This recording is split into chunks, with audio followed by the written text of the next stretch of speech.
Welcome to the Trail and Ultra Running Training Podcast. My name is Will Frantz, and I'm here to help you improve your training so you can have more fun out on the trails. All right, welcome back. It's been a little bit. I've not been depressed, for the record. Just out of town for the holidays and decided to take a bit of a break to spend time with family and friends and not spend so much time on the internet. So, welcome back. And I want to talk about what I think is very likely the most important skill you can have when it comes to training for an ultra. And it's not something that you're going to get necessarily out of a training book or get out of like Steve Magnus' Science of Running, as great as that book is. It is just the ability to adapt and change and move forward when things don't go to plan. If you're trying to do something like run 100 miles or more, things are probably not going to go to plan. And I'm saying this because I've been thinking about this past year, and pretty much nothing I intended to do at this time last year went to plan. I have not really run at all. I had planned to run at least one ultra this year, and I've barely run. I think I ran more in a week last year than I've run in almost the entirety of this year, because long struggle with asthma that just like kept me down for months and was a struggle to recontain. And then it's a tough build, got a puppy, and just prioritization was a big one, sickness, and then just some injury stuff. So in no way has my running looked remotely like it looked, or I intended it to look. And same thing on the personal front. I did not plan to get a puppy. Teddy was just celebrated his first birthday, and I certainly was not thinking about him a year ago. And yet here I am with a dog who I love, and it just completely upended my life for the better, but definitely in a way that has not really allowed much at training. And got a note from Moon. So, how were your holidays? They were good. They were lovely. Thank you for asking. I spent a lot of time with my mom, made food, cooked traditional, what we do for Christmas Eve dinner is pozole and tamales, because from New Mexico, and that's kind of the thing you do there. Put up farolitos, which is like the little, they're also called luminarias, but it's farolitos because they're actually have fire in them, and made a big Christmas dinner. It's lovely. Saw some old friends. Thank you for asking. How were yours? Would love to see it in the comments. So, but the ability to adapt is just a very important thing that I have had to pull on a lot this year, as has almost everybody I've trained, from training adjustments to job upending to health concerns to just races not going how we want them to go.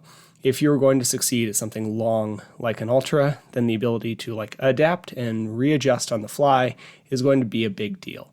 And most recent example of this has nothing to do with running, but I was driving back to New Mexico this past weekend, and 2 hours into my 10-hour drive, my car threw a bunch of lights on the dashboard, which, I just replaced an engine, so that was the best. And thankfully it was first step, don't panic, and figure out where I am. I was 2 miles outside of a town called Price, found a mechanic that opened at 8 a.m. It was 7:45, went over there, waited for them to open, and basically pleaded with them to figure out what was wrong with my car. It was an alternator. It was a big pain to change because of just the way they reset the engine is actually what it was. And thankfully, they were all super helpful. I gave them even more money on my car, and then was out of there and made it home by the end of the day.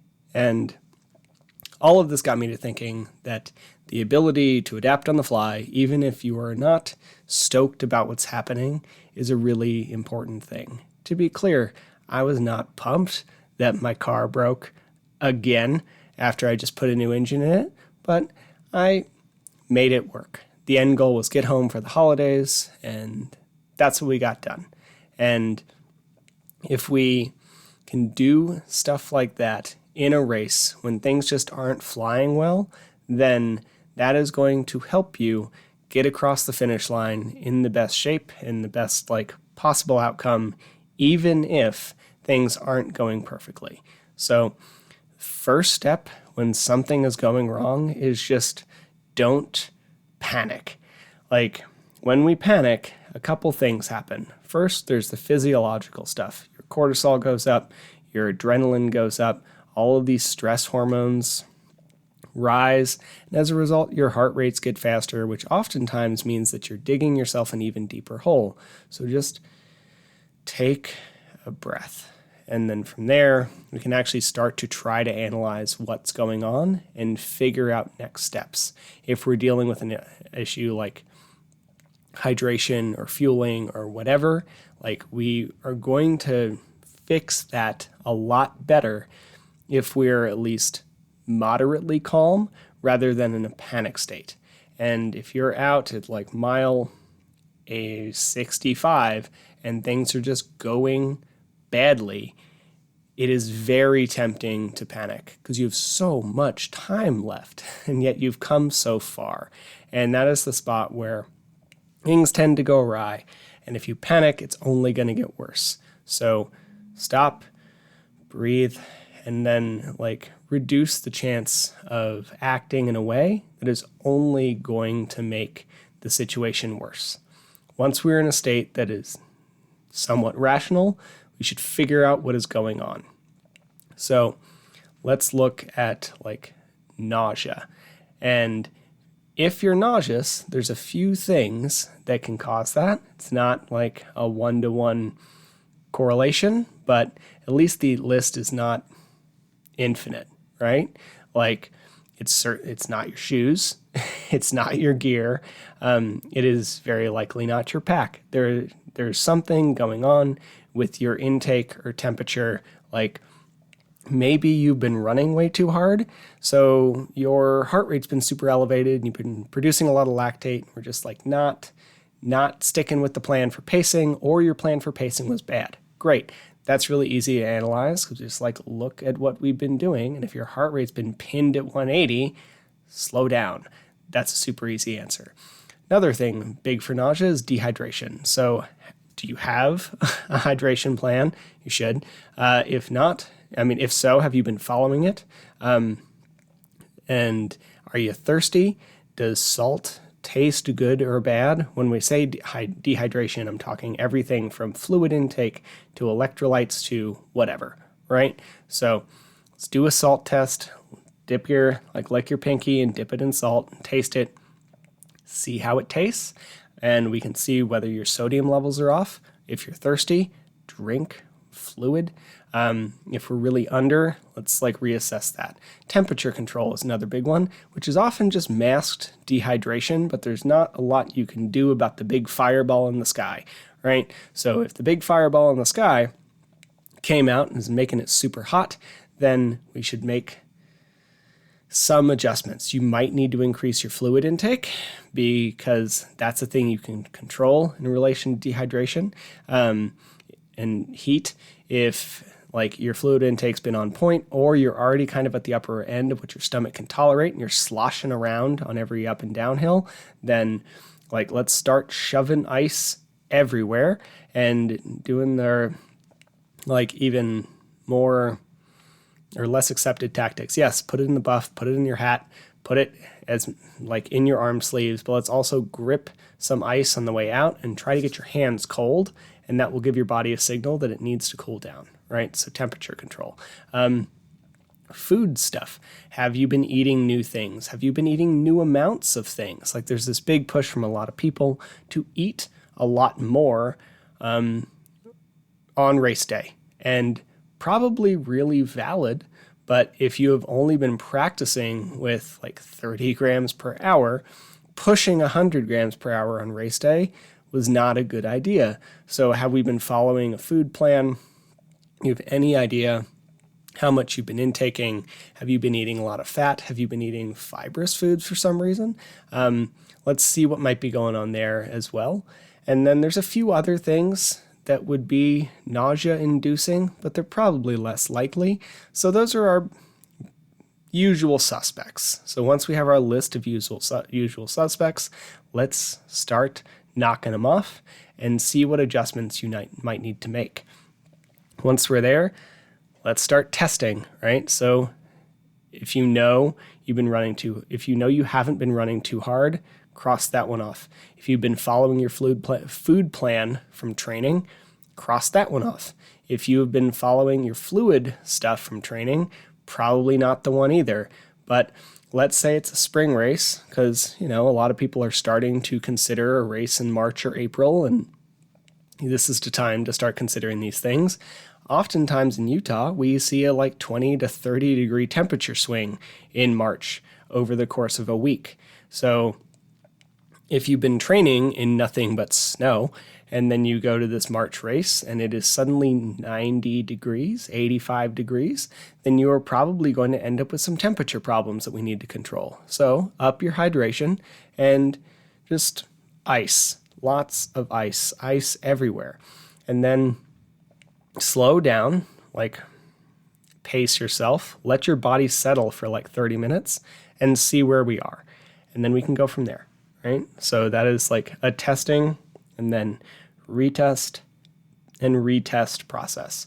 We need to test and iterate and make sure what you diagnosed is the actual problem. Now, one thing that often gets us into trouble is we ignore signs as they start to peek around the corner, and we don't actually address them until they've run headlong into us. So this is very common, partially because we just don't want to accept something's going wrong, or because our body hurts so much that a little bit of nausea just might feel, like another pain we're experiencing.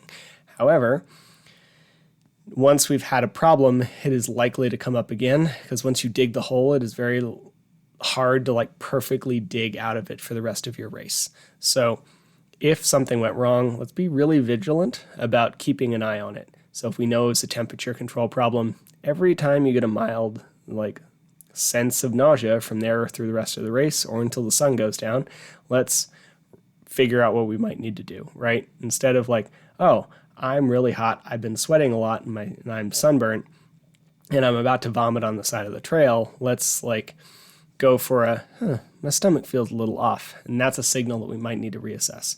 And then finally, the one that I think a lot of people don't talk about in this process is just ask for help if needed. All of the people I coach have my phone number, and they can wake me up at 3 a.m. if something's going wrong. I would much rather wake up in the middle of the night to a problem that I can hopefully fix than wake up in the morning to a DNF to something I could have fixed, right? And I realize cell phone service is not always perfect, but that is my rule on things. And I know not everybody follows that, but that is at least how I would prefer to go through things. So if I can help, I would love to be there. If you have someone there who knows you well and that you trust for advice, ask their help. Not some random guy on the side of the trail who looks like he lives in the mountains and isn't even running the race. Don't pick Hermit Bob. Figure out a human who knows you and who you trust their advice in regards to running really far, and see what might need to happen. Sometimes some more eyes on the problem can help you get a faster solution, right? And if solution, even if it's not faster, at least it's less painful and less problematic. So again, this is exactly the structure I went through as I simultaneously went through the 5 stages of grief about my car this past week. I took a breath. I figured out what was going on. The lights on the dash seemed to indicate an alternator. Realized I definitely can't fix that. Couldn't fix that here, much less can't fix it in the middle of a mountain pass. I slowed down, pulled over, figured out where I was close to Price, and then I went and did the thing and asked someone for help to fix my problem. And if we do this stuff in our life every day, and a lot of things come up, a lot of changes need to be made on a day-to-day basis when things don't go to plan. Either you get get a surprise puppy, or you have to move, or like you get injured, or you like can't get the dinner together the way you want it to get together, and we adapt and we fix it. And yet when it comes to a race, we often don't take a deep breath and fix it. We just panic and let it get the better of us. So if we can get better at solving problems on the fly, then we'll be a lot better at finishing races. Even if it's not perfect, it can at least deliver our best performance on that day, right? So I'm going to try to do one more of these before the year is out. And I hope y'all had a very happy holiday. And I will be back with another one of these later this week.